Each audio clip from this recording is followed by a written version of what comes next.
He'll be back directly, Granny. I got him running. Running where? Ooh, into town, back, uphill, downhill, around the golf pasture.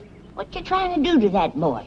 This morning you had him swimming up and down the cement pond like he was chasing a catfish. I'm just testing him, Granny. See, he thinks he's got a hankering to go courting. Courting? Yep. Jethro? Yep. Ah, what girl is he hankering to court? Well, I don't think he's got a girl yet. He's just got the hankering. That young'un ain't ready for courting. Maybe he is, maybe he ain't. That's why I'm running him and swimming him. I figured to dull his edge a mite. Then if he still feels like chopping wood, he's ready. Yonder he comes. He don't look tired to me. Me neither. I don't think he's going to be able to stop.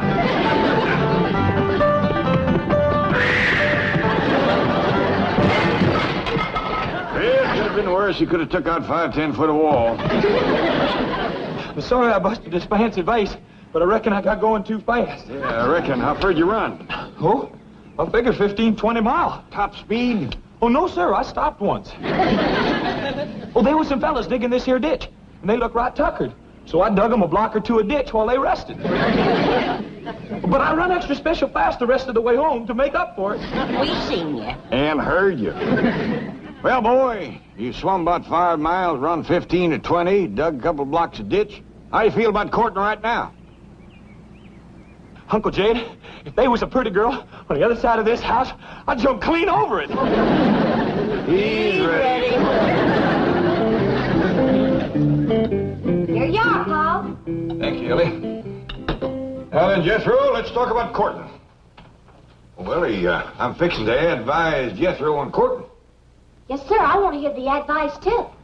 Well, advice to girls is liable to be a mite different than advice to boys.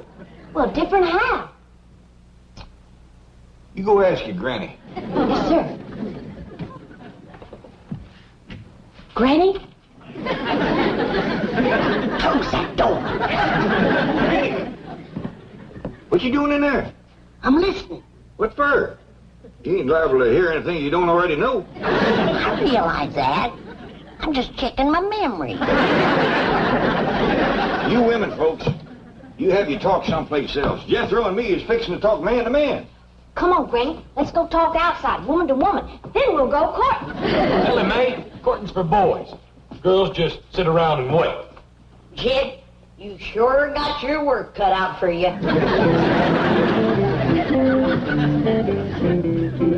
Now then, Jethro, how much do you know about courting? Well, it's kind of simple. You find a girl, and then you marry her. Boy, I want to tell you something. There's a whole heap of in-between. Like what? Like finding the right girl, for one thing. Sometimes that ain't so easy. Well, Uncle Jed, how will I know when I find the right girl? Well, the way it happened to me, I knew just like that. I looked at her, she looked at me, and music commenced to play. Well, where was the music coming from? From our hearts, I reckon. Well, I ain't never heard no music come from my heart. Or no one else's neither. Of course not, because you ain't met the right girl yet. But when you do, you'll hear it. I heard a bell ring.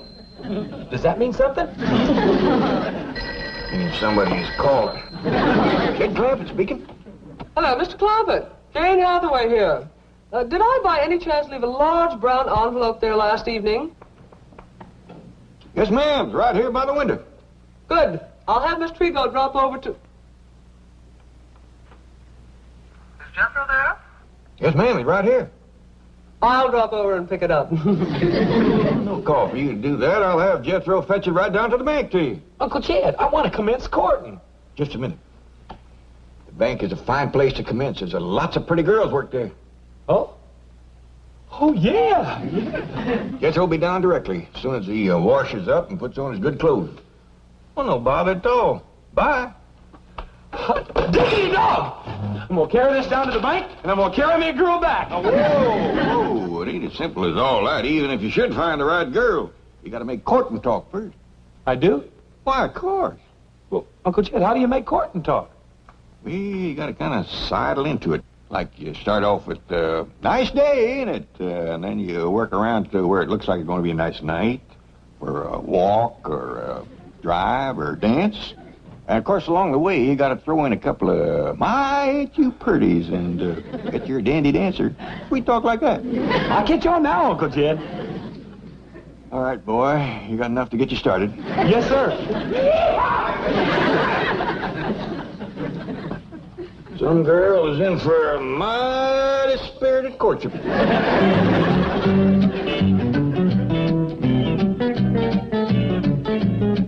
Oh, now then, type up a business expense voucher for last night's dinner conference. Food, $150. Beverage, $200. Entertainment, $15. Entertainment at a business dinner? Guest speaker.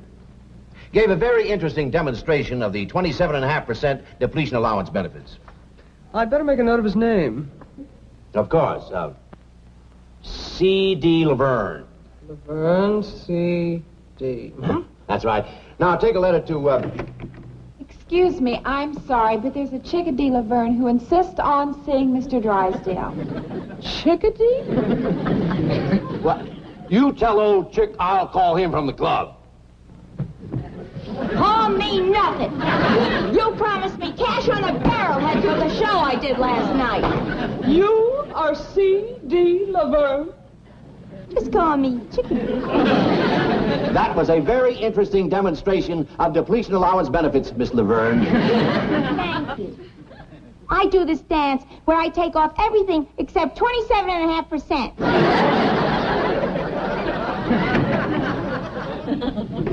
Howdy. Well, howdy to you. You're Jethro, aren't you? Yes, ma'am. You hear any music? No, should I? Oh, yeah. I should, too, but I don't, darn it. Well, if you'll wait, I'll hum something for you. What do you say, Chief? Oh, Jethro, how nice to see you. Oh, howdy, Miss Jane. Something wrong? No, just listening for music. What kind of music? What music? Heart music. Try me again, Jethro. Yes, ma'am. Janet, I'd like to speak to you in the pool. Pool? The secretarial pool. Let's go. I shall return, Jethro. Here you are, Chickadee. Oh, thanks, Mr. Drysdale. You know, for your next dinner, you ought to use my specialty act. The one I'm famous for. Mm-hmm. They bring out this great big egg. There's music coming from it. The MC says, "Here's Chickadee." And I pop out of the egg, and I go into my dance. Oh, cute, huh? Try to chase Manhattan Bank. They love big eggs. You don't even have to hire an orchestra. Look, I got this little transistor radio. See? Watch. I tuck it in here. That's very interesting. Don't call us, we'll call you. Of course, for my specialty, I have to charge a little more. Those big eggs cost a lot of money. I'll keep you in mind. Oh, hi. Hi. I hear it. I hear the music just like Uncle Jed said I would. Uncle Jed? Yeah, he said that I'd know you was the one just as soon as I heard the music. Oh, he caught my egg. Come on, let's go. Wait a minute, don't rush me. Oh, I forgot. It's a nice day, ain't it? I mean, it's going to be a nice night for a stroll, a drive, or a dance. I mean, you sure are pretty. And I bet you're a dandy dancer and lots of sweet talk like that. Come on, let's go.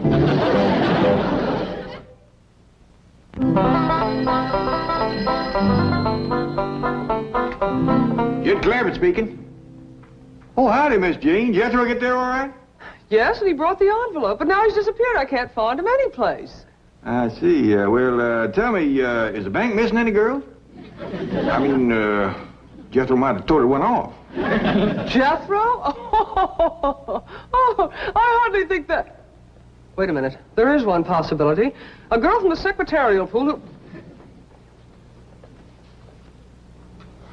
False alarm? No girls missing. Oh, that's too bad. Well, thank you, Miss Jane. Bye. What's too bad, Jed? Jethro didn't find him no girl down to the bank. I told you that young'un wasn't ready for courting. Yeah, maybe just as well. I was worried I hadn't given him a good enough talk first. With Jethro, it takes a little extra. That's a fact. The last I heard, he thought his ma found him under a cabbage leaf.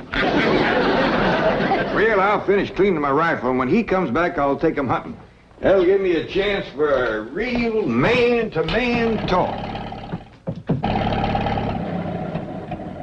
Looks like Jethro done all right. Found herself a girl. From here, it looks like he found himself a girl and a half.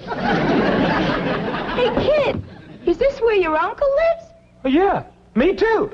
He must be a millionaire. Well, he's got 35 or 40 million. Does that make him one? Does it ever? Tell me something. Why do you drive this, truck? Well, I already run to town and back once today. Huh? Ooh, that's a big one. Big strapping girl like that can sure help you with the housework, Granny. Housework, that girl can pull a plow. Let's go meet Uncle Sugar. Well, that's Uncle Jed. Yeah. Yeah!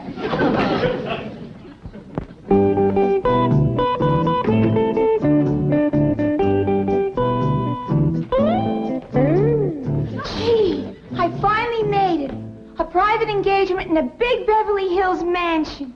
Oh, hey, hold on. You're not engaged yet. That's right. Where's your uncle? Hey, Uncle Jed, I done found her. Come see. Here she is, Grant. Jethro, stop your bell or Louisa coming. Here she is. I heard the music, just like you said I would, Uncle Jed. The girl, the one and only, Miss, I don't know your name. Laverne. Chickadee Laverne. Howdy there, Miss Laverne, Chickadee Laverne. This here is Granny. Howdy. Howdy. You people live here? You own this mansion? Yes, ma'am. They found oil on our place back home, so we moved out here.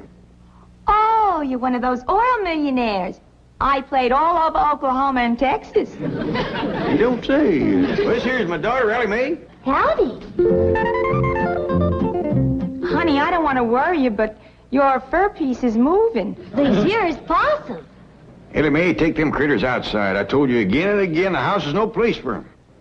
Yes, sir, Paul.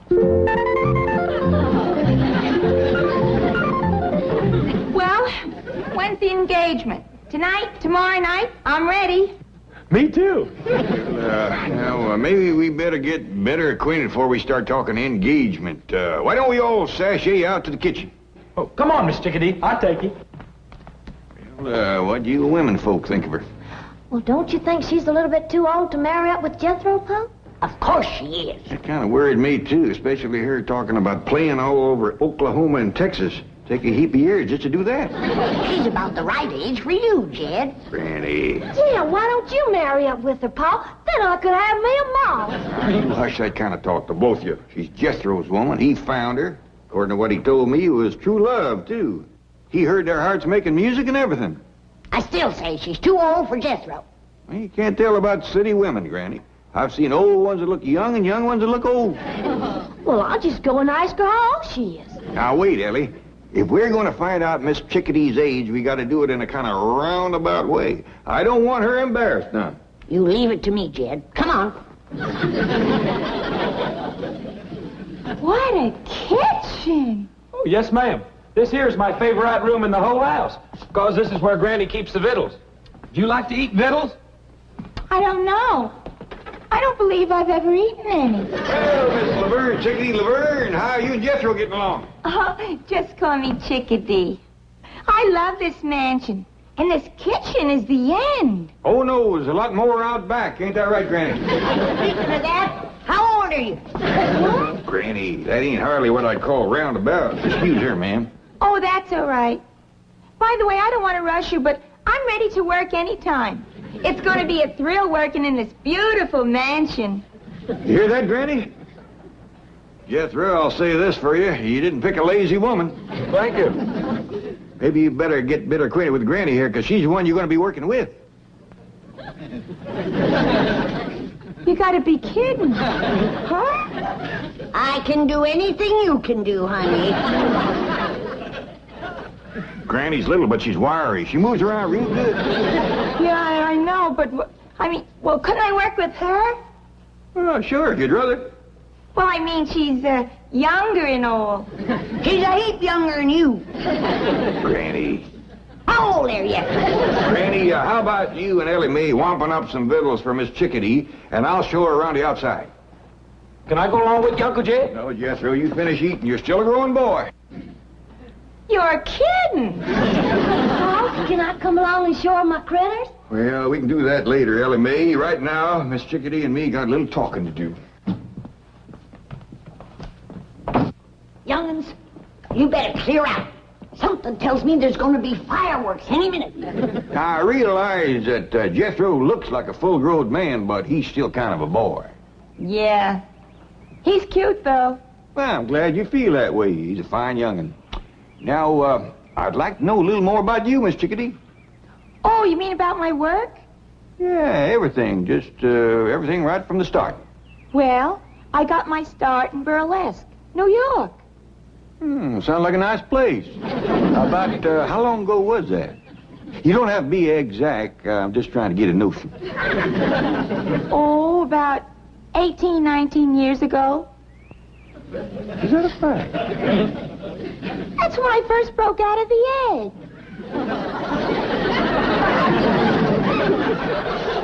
You come from an egg? Sure, you know about that, don't you? Oh, yeah, of course. I'll tell you what, why don't you go over yonder and look around Cement Pond over there? I want to have a word with Granny. Oh, swell. I love this place. It's beautiful. Well, thank you, ma'am. I'll see you in a bit.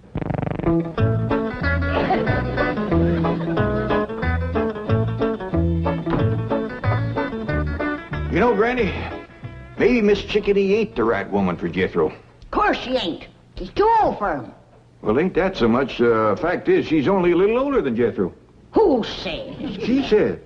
She told me she was born 18, 19 years ago in a town named of Burlesque, New York. Hogwash. She ain't no 18 or 19.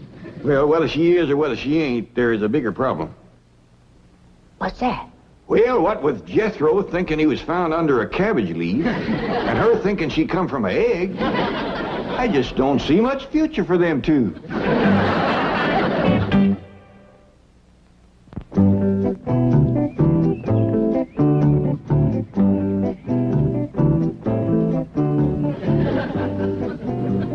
Sure do appreciate you showing me how to work with you, Miss Chickadee. Glad to do it, kid.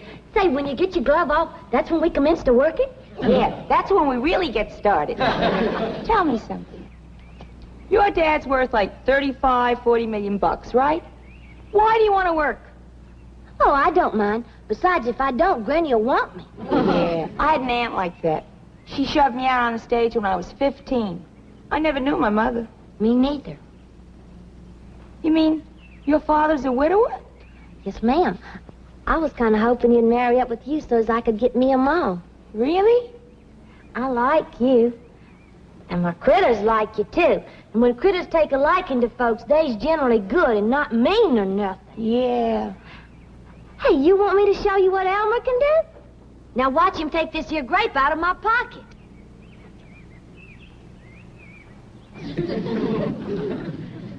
Say, he sure is clever with those little hands.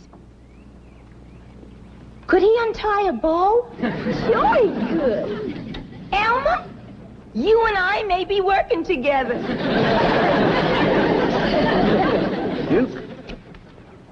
According to what I've been told, 1 year of your life is the same as 7 years with human folks. That ought to put you close to 100 years old.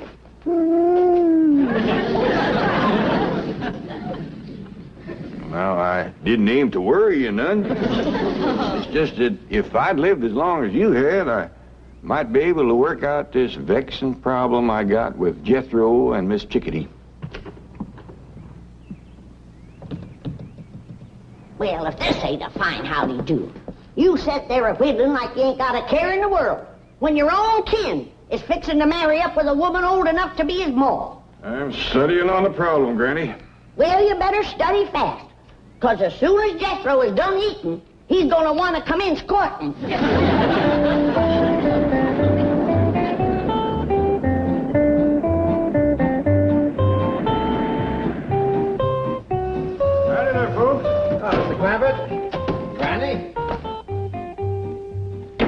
Clampett, I'm sorry to trouble you, but I need one more signature. No trouble at all. Not compared to the trouble we got with Jethro. Now, Granny. Hasn't he arrived home yet?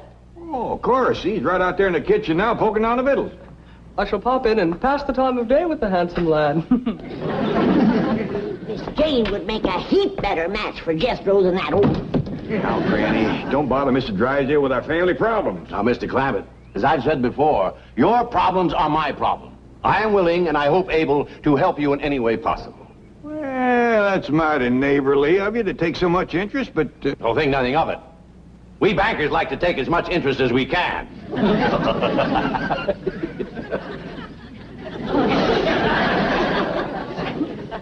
I was making a joke. Interest, banker. I suppose you might call that an inside joke. Oh, well, come on inside and tell it. We ain't got no time for jokes. Jethro is a-heading to the altar with the wrong woman. What's this? Now, Granny, Mr. Drysdale got a bank to run. Precisely why I'm interested in your problems. Now, tell me more. Well, you see, Jethro is in love with this girl. Girl. Yeah, Miss Chickadee does look a mite old for her years. Did you say Chickadee? Yes, sir, Miss Laverne, Chickadee Laverne. Where did Jethro meet her? Down by your bank, I think. Mr. Clampett, that girl is a stripper. What's a stripper? Someone who takes off their clothes. What's wrong with that? But she takes them off every night. Well, I don't sleep in my clothes neither. Sweet, innocent Jethro has run afoul of your Chickadee Laverne. Yes, I've been told. Mr. Clampett, believe me, this is not the right girl for Jethro. I told you so. Please, Mr. Clampett, let us get her away from here as quickly as possible. Well, I wouldn't want to hurt her feelings none. She's right friendly and a willing worker. Here she comes. Hold on, I reckon it's my duty to talk to her first.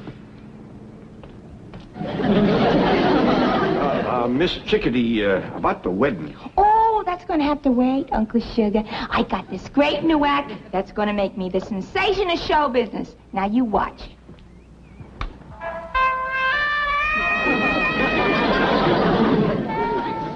This is going to be a great act. The MC gives me a big intro. I walk through the curtains with this raccoon. Right away, he starts unfastening my... Great act. Great act. Now, let's hurry down the bank, and I'll sign you up for the big convention next week. Hey, Uncle Jed, where's Mr. Drysdale taking my sweetie? Never mind, Jethro. But I found her. She's mine. I courted her and sweet talked her and all. Forget about her, Jethro. Go take yourself a swim.